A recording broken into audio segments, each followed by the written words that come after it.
Assalamualaikum warahmatullahi wabarakatuh.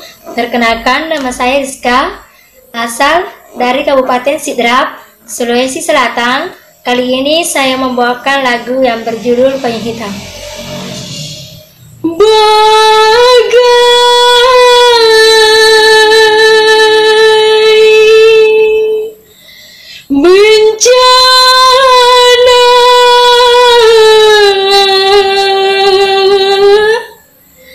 Yang melanda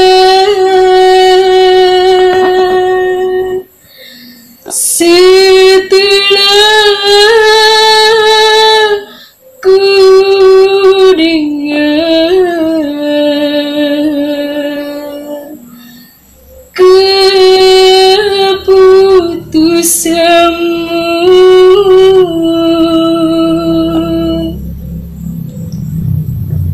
Payung hitam yang menjadi saksi setiap hari diriku menanti, tak peduli hujan turun, petir menghalangi, ku tetap bertahan walau air hujan membasahi badan. Tapi kini setelah kau kembali, sikapmu sungguh menyakitkan hati.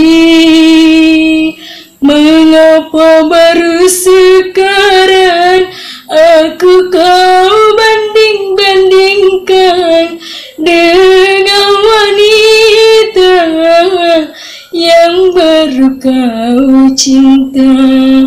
Kejam, sungguh begitu mudahnya kau memutuskan cinta hanya dengan satu kata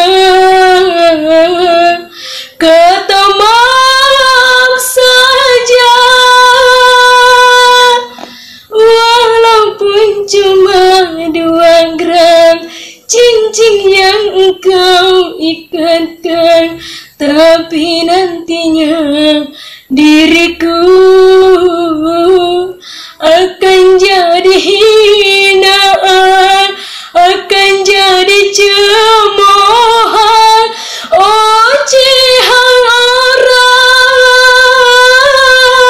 Apakah seorang wanita lahir ke dunia hanya untuk dijadikan bahan perbandingan? Tapi kini setelah kau kembali, sikapmu sungguh menyakitkan hati. Mengapa baru sekarang aku kau banding-bandingkan dengan wanita yang baru kau cinta?